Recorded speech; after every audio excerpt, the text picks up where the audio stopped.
Westmore Observatory, calling dirigible Chandro. Westmore Observatory, calling dirigible Chandro.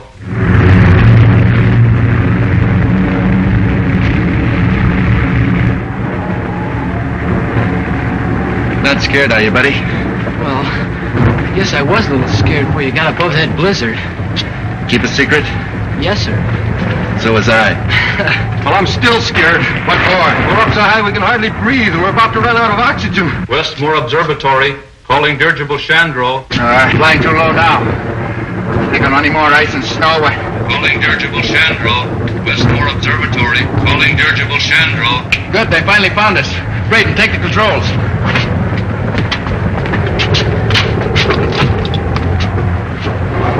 Dirigible Chandro answering.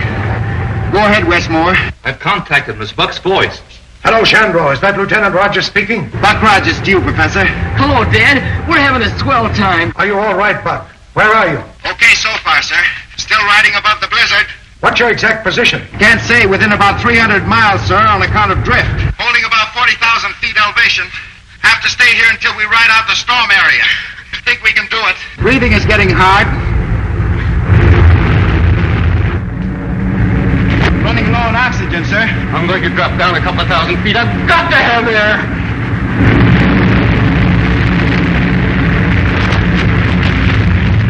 Throw out ballast. We're losing altitude. We're going down where we can breathe. Are you fool? We're loading down with ice. Maybe too late now to lift this weight. No, Professor. We've dropped down into the storm. Buck's trying to climb out, but he can't make it. What are you going to do? Bail up before we crash. Stop him, Mitchell. He'll freeze to death before he lands. It's better than dying in here like rats.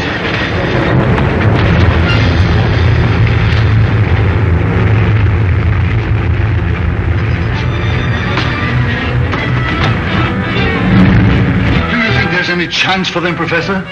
I'm afraid they're likely to crash, but there is one chance. Hello, buddy, can you hear me? Yes. Then listen carefully. Do you remember that tank of Navano gas I put aboard just before you took off? Yes, sir, I do. If you're forced down, will you promise me to turn the lever on that tank as far to the right as you can, buddy? Yes, sir, I will. No, I don't get it. What is Navano gas? It's a recent discovery of the professor's. A gas that induces suspended animation. Suspended animation? Well, that's a lot of hokum, isn't it? Like perpetual motion and... Show it. You see that dog? He's been in there nearly 3 months. Huh. What's strange about that? He's dead, isn't he? He's neither dead nor alive for the time being.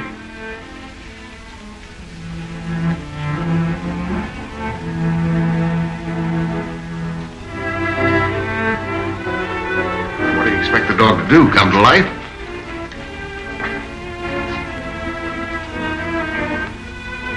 Here, feel with his heart. Why, it's starting to beat. I put a tank of that gas aboard the Chandro as a precautionary measure. If they were forced down in some inaccessible spot, I hoped it would sustain their lives until relief ships could rescue them.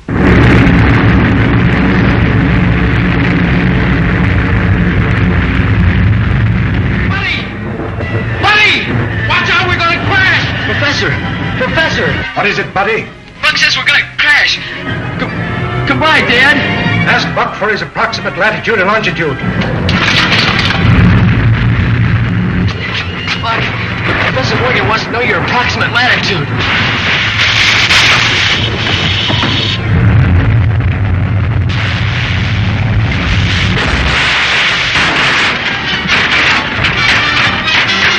What's happened? Hello, Chandro. Hurt bad, buddy? Close to not much.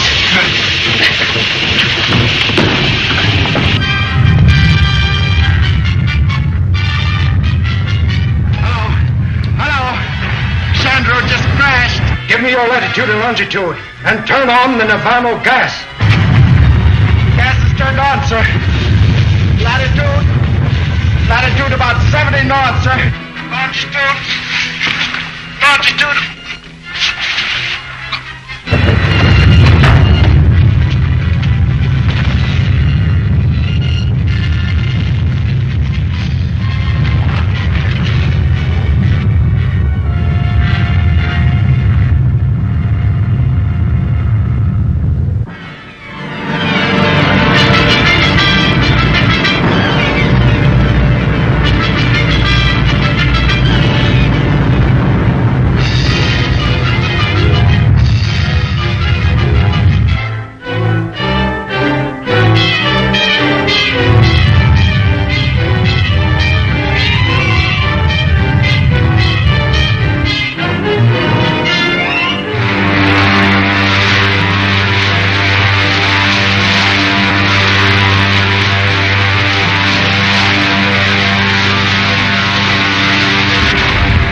You were right, Lacey. It's the remains of some ancient type of spaceship.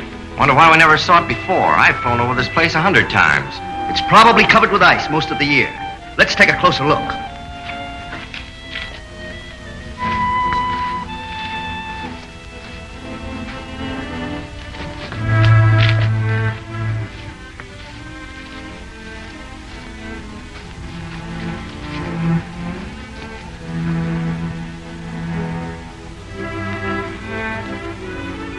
We'll use our disintegrator pistols.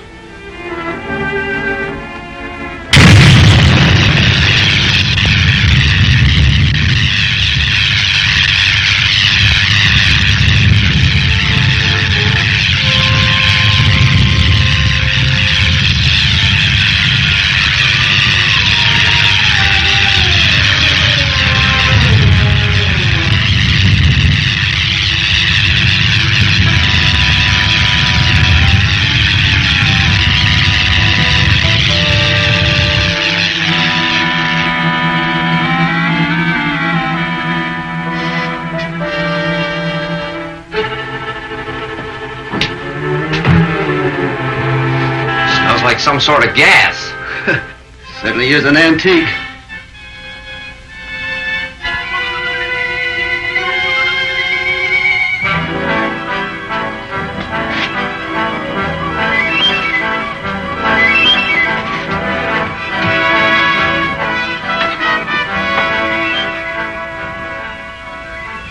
They're in a perfect state of preservation.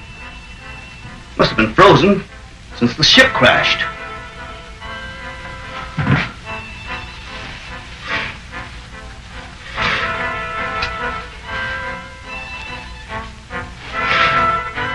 That's strange. Body's almost natural temperature.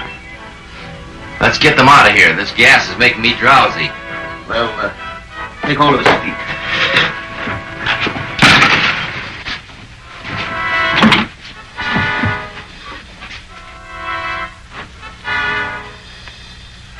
Why, he's alive!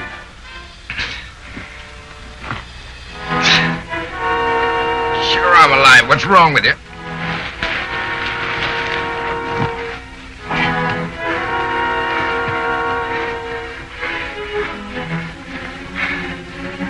Funny-looking uniform. Buddy. Yeah. Buddy, snap out of it. He's all right. Professor Morgan's gas sure did the trick. How long have you been looking for us? Why, we weren't looking for you. Now, that doesn't make any difference. You found us anyway. I think we'd better take him to Professor Huer. Our patrol ship is beyond that point of rocks. Now, wait a minute. March.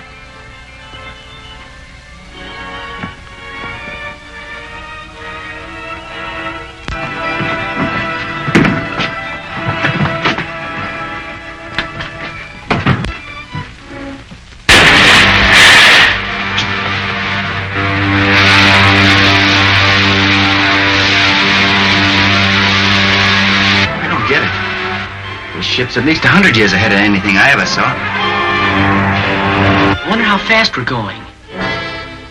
About 1,000 miles an hour at least. Polar Patrol, calling Operations Office.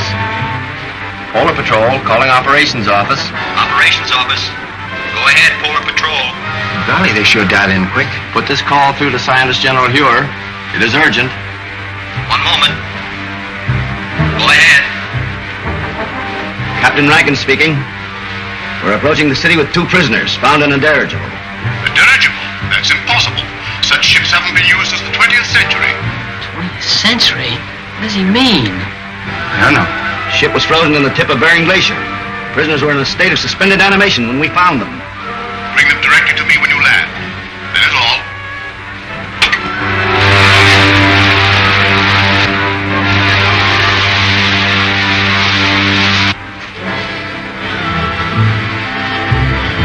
Look! We're gonna crack up! No, look, buddy.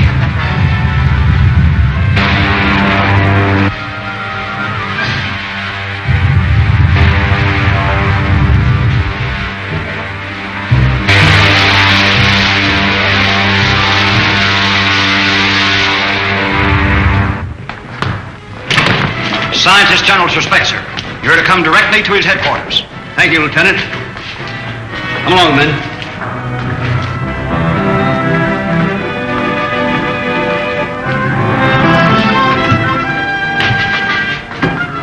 Come on.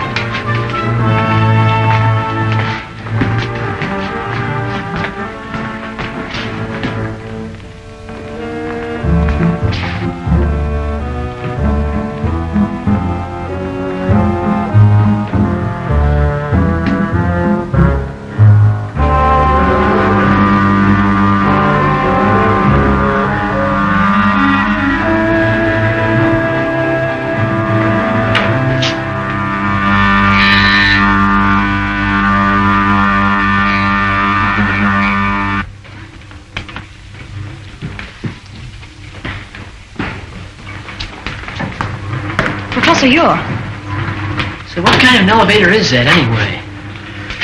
By radioactivity, it breaks down the atoms of the body to their component parts, and reversing polarity reassembles them wherever desired.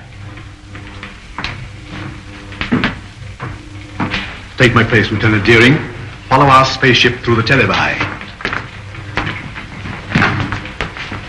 How did you come to be in that dirigible? I was in command. We had taken off from New York and were making a transpolar flight around the world when... What year was that? 1938. 1938? Impossible. Let me verify that.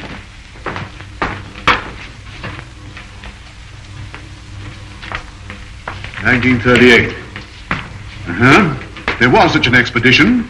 Your name, please. Buck Rogers. Lieutenant Rogers officially. And yours, my boy? My name is George Wade, but I'm usually called Buddy. Nirvana gas. That explains it then. Rankin, we are witnesses to a scientific miracle. By means of a gas discovered by Professor Morgan, these two people have remained in a state of suspended animation for 500 years.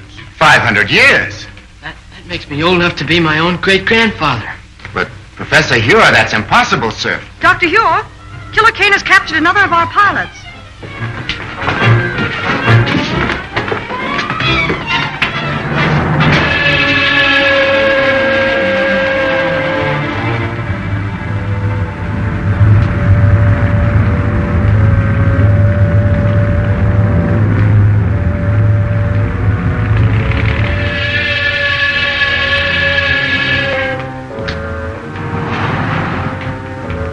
You may save yourself considerable discomfort by telling me where to find the entrance to the hidden city.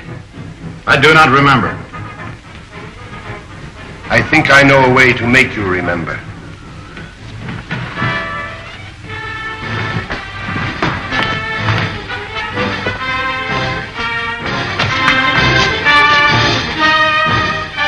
Look into that instrument.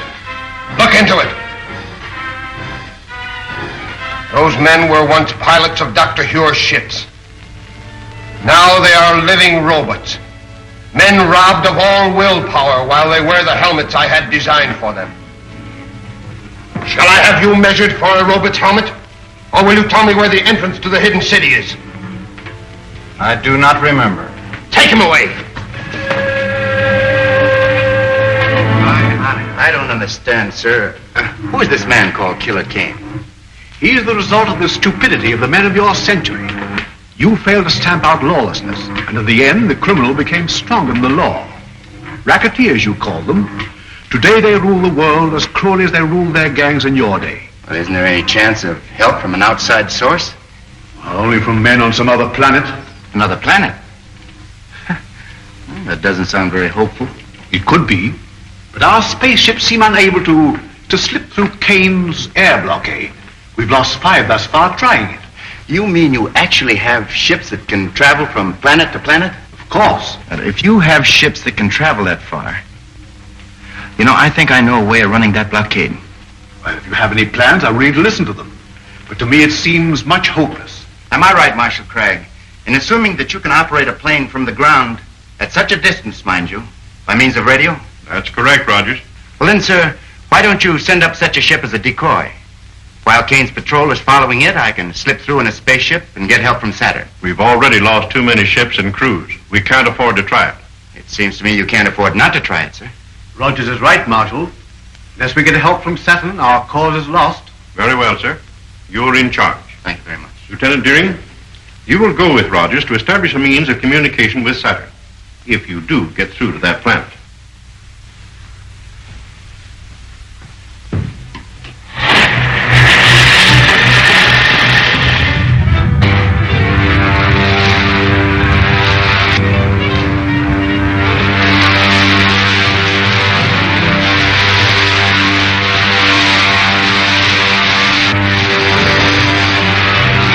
Look, another one of those spaceships. Patrol ship 74 calling 60,000-foot patrol.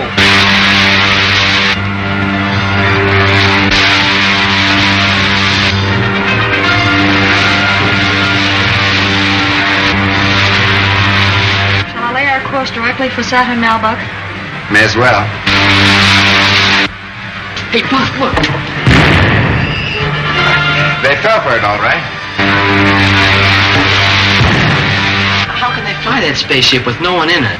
We can direct all the aircraft from the control room until they reach the outer atmosphere.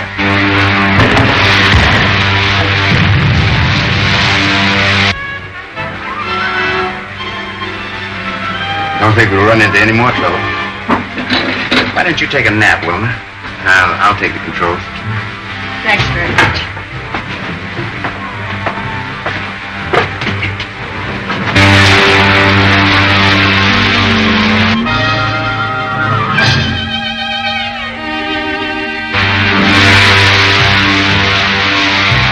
Hey, Buck, what's that up ahead? Looks like a gray wall. That's the outer atmosphere of Saturn, buddy. It's 10 times denser than the air around the Earth.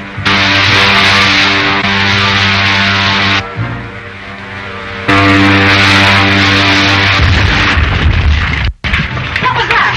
I don't know. Look, it's two of Killer Kane's ships coming up fast behind us.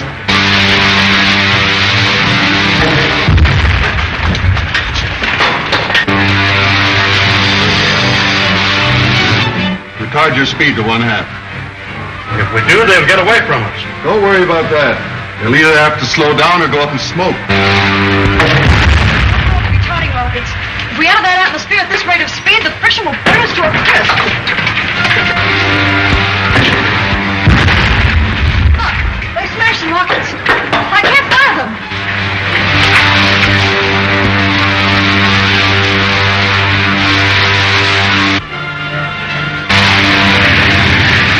Help me open the release valves in the oxygen tanks.